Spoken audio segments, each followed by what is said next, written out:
Buenos días, soy el estudiante Juan Andrés Rodríguez del curso de Biofísica y hoy les voy a hablar de una enzima, una proteína muy importante,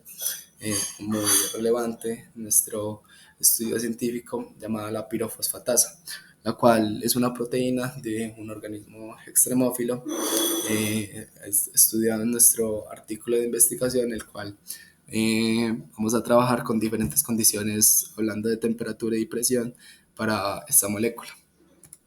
para esta proteína, la cual es del organismo extremófilo Thermococcus treodensus, el cual habita ventosas y termales en el fondo marino, en donde es impresionante ver de qué manera ha podido superar este microorganismo barreras bioquímicas y biofísicas, sabiendo a las condiciones en las que vive, en las que puede llegar, por ejemplo, a 100 megapascales, o sea, 1000 veces más la presión que tenemos a nivel del mar, o temperaturas de 85 grados centígrados, la cual sería mortal para cualquier otro organismo que tengamos por ahí. Otro dato interesante para hablar sobre estas arqueas es que son quimio-organotrófas, o sea, oxidan anaeróbicamente compuestos inorgánicos como lo puede ser el azufre, y trabaja con otros como lo es el fósforo, también siendo anaerobia estricta esta arquea. Más exactamente hablando del pirofosfato, su acción enzimática es la de hidrolizar el pirofosfato a ortofosfato, siendo muy interesante esta actividad gracias a la unión tan poderosa que existe entre el pirofosfato y la inestabilidad del ortofosfato. Por otro lado, otra característica que podemos decir de esta enzima es que su peso es de 120 kilodalton y es un homohexámero, el cual esta simetría en su estructura es el punto clave del que hablaremos más adelante en su estabilidad. Recordemos que la influencia de la temperatura y la presión sobre una proteína es vital, ya que son condiciones específicas en las cuales la proteína puede alcanzar su estado activo, en el que, dependiendo de qué tan relajada, por así decirlo, qué tan compacta esté nuestra proteína,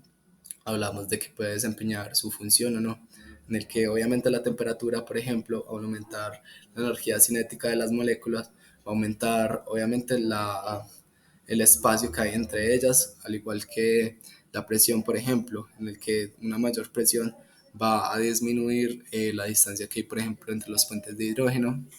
y cavidades proteicas que tiene la misma proteína. Entonces, cambiando obviamente su actividad y su conformación estructural. Listo, pasando a hablar más exactamente sobre nuestro experimento, perdón. Hablamos de los métodos materiales y métodos que tenemos dentro del mismo, en el que sabemos que para estudiar estructuralmente las proteínas usamos siempre espectrometría de flujo, el cual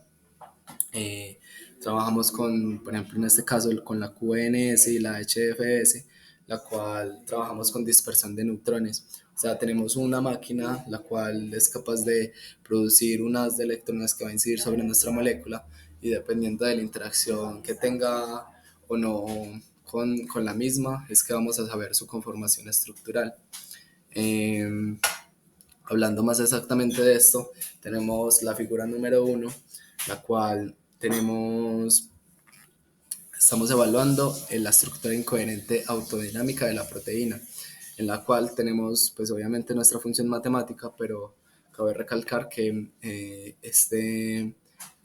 exposición no se va a enfocar tanto en sus ecuaciones matemáticas, pero sí en sus resultados. Esta función es un componente de, aparte de la resolución que tiene la máquina, también de un componente de una función delta y un conjunto de funciones lorentzianas. ¿Qué me quiere decir esto? La función delta nos expresa explícitamente el componente elástico que tiene la proteína. Componente elástico en los átomos o las interacciones que tienen de los puentes de hidrógeno. ¿Qué es este componente elástico? El componente elástico nos habla de la rigidez que tienen los enlaces de hidrógeno. ¿Por qué la rigidez? El momento de incidir el neutrón, si este no es absorbido por la proteína y es rebotado, esto nos habla de que hay poco espacio entre esta misma, o sea, la rigidez que tiene la proteína. Este lado de la función delta está determinada por los picos que vemos en nuestro artículo. Estos picos son más pronunciados al momento de evaluar HWL, la cual es una proteína mesofílica, la que estamos utilizando en nuestro experimento como comparación de nuestra enzima extremófila. La HWL trabaja a condiciones ambientes y está presente en diferentes organismos. Esta actividad la estamos evaluando con las funciones que vemos, en las que recalcamos que este pico es de la función delta,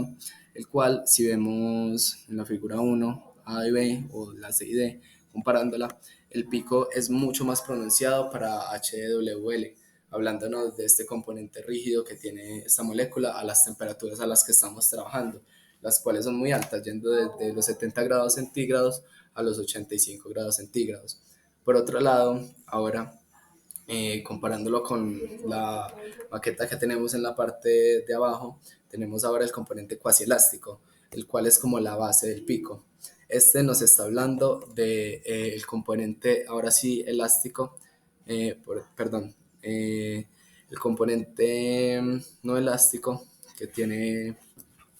la molécula. El cuasi elástico nos indica la movilidad que tiene ahora sí estos interacciones de los puentes de hidrógeno gracias a la incidencia que tienen los neutrones, a la absorción que tienen los mismos. En el que vemos que el componente cuasi elástico en ambas figuras, por ejemplo, comparando a la E y la F con la A y la B también, vemos que el componente cuasi elástico de la IPASA es mucho mayor. O sea, la base es mucho mayor en este experimento, en el que esto nos dice exactamente la movilidad que tiene esta enzima a estas temperaturas, siendo muy interesante qué capacidad de rango de movilidad tiene esta misma, comparándola, por ejemplo, con la HWL. Ahora bien, en nuestra figura 2 estamos trabajando con estructura elástica incoherente, el cual es una unión de entre los resultados anteriores que tenemos del componente elástico y cuasi elástico. Ahora, lo que nos quiere decir esto es que estas gráficas nos están trabajando necesariamente la movilidad de los átomos de hidrógeno, de los puentes de hidrógeno, en los que podemos ver una curva de decaimiento en los que nos está hablando de la relajación que tienen estos mismos átomos de hidrógeno, o sea, la movilidad que pueden llegar a tener. Comparando los resultados A y B o los C y D, podemos ver que los componentes de relajación de los átomos de hidrógeno de la HWL es mucho más rígido, mucho menor la capacidad de movilidad que tiene esta a las mismas temperaturas en las que estamos trabajando. Pues esto nos indica lo que hemos repetido, que tiene más capacidad de acción la IPASA a estas temperaturas. El resultado es evidente al ver los paneles E y F, que nos indica explícitamente la capacidad de movilidad que tiene los hidrógenos. De la izquierda es la relajación, en el cual estamos viendo el aumento en la relajación. La disminución en la rigidez nos muestra el aumento en la relajación. Por el otro lado, en la derecha, vemos cómo aumenta la actividad y la relajación de estos átomos de hidrógeno. Ahora bien, tenemos la figura 3. La figura 3 nos habla de la correlación entre cada partícula individual. ¿Qué nos quiere decir esto? Esto va acorde con una teoría llamada la teoría de acoplamiento de modos, en el que nos habla de los enlaces de beta relajación. Recordemos que en las proteínas las uniones son dadas por beta uniones, por así decirlo, beta aminoácidos, en los que, pues sí, la relajación que tiene o la capacidad de compactación que tiene es lo que nos indica que tanto la proteína puede tener su actividad. Volvemos a repetirlo, entre más acoplamiento tiene, menos actividad puede llegar a presentar. En estos resultados vemos la beta relajación que podemos ver en ambos métodos de espectrometría, DSS y HFBS, comparando la IPASA con la HWL. Volvemos a reiterar en el que la beta relajación se ve mayor al disminuir esta rigidez que podemos ver entre los enlaces de los aminoácidos de la beta relajación. Estas dinámicas de relajación y compactación, pues obviamente se han visto en otras proteínas estudiadas, siendo resultados comparables, obviamente no hablando en estas condiciones extremófilas, pero sí hablando de esta teoría de acoplamiento que tienen las proteínas, las que podemos seguir, por así decirlo, un patrón. Ahora, por último, la figura 4 nos habla ahora de una pendiente de desintegración. O sea, nos está hablando de un perfil energético que tiene la proteína, en el que vemos, por ejemplo, en el panel A, este panel energético en el que se evalúa la superficie energética, o sea, la capacidad también de actividad que tiene estas al momento de interactuar con otras moléculas, en el que vemos para la IPasa aumenta bastante. Lo mismo hablando del B, que los resultados son comparables de este perfil energético,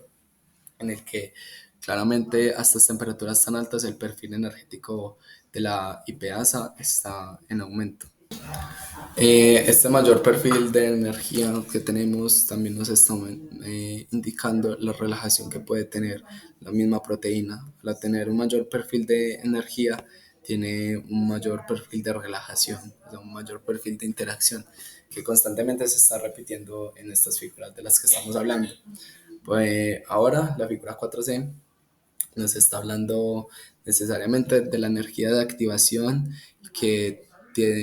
debemos tener, o sea, la cantidad de energía que tenemos que utilizar para superar barreras energéticas de cada subestado de conformación de la proteína, en el que ya los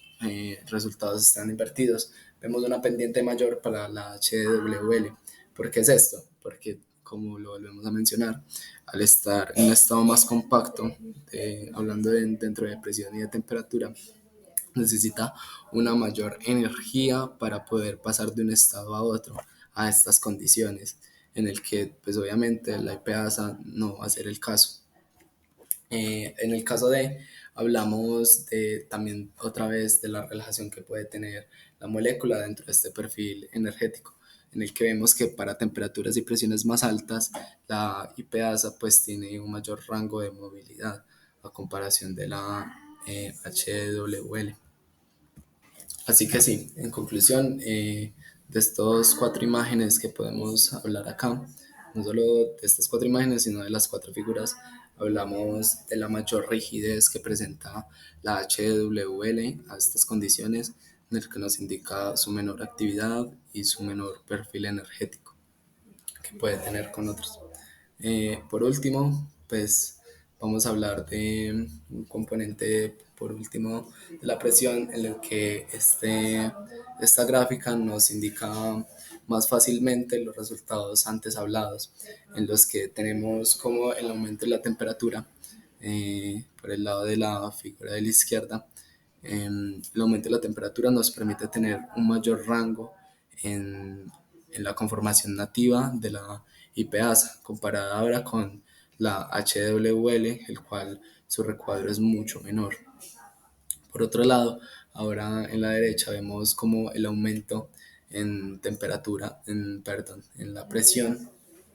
vemos el cambio de los estados nativos de ambas proteínas, en los que pues obviamente, volvemos a repetir, la HWL pues tiene un menor rango en el que puede soportar estas presiones y mantenerse en un estado nativo a comparación de la IPasa, la cual, volvemos a repetir, esta capacidad de resiliencia tan fuerte que tiene esta enzima para poder soportar estas condiciones, en el que vemos cómo la vida es algo empedernida en demostrarnos que puede vivir en ciertos lugares en los que no nos pensamos que podría estar, y es muy interesante ver de qué manera estas condiciones que tienen las proteínas y de qué manera se adaptan para poder tener una actividad o poder desempeñarse en cualquier dificultad. Volvemos a mencionar,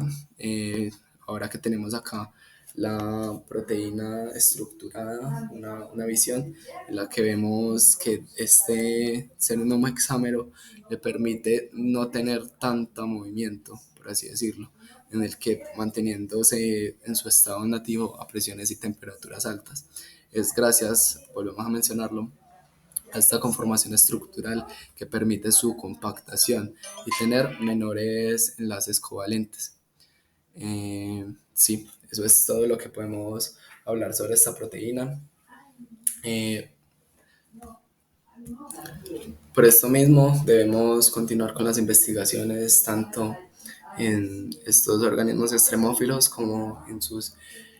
procesos bioquímicos que tienen. Esto podría, por ejemplo, ser aplicable en otras condiciones o en otros experimentos que podamos tener al momento de trabajar con organismos, por ejemplo, mejorar su actividad, su producción, por ejemplo, en la industria y teniendo otras aplicaciones, siendo muy interesante ver de qué manera este organismo ha podido sobrevivir a estas condiciones tan duras, demostrándonos que hay cosas que aunque parezcan imposibles pueden pasar.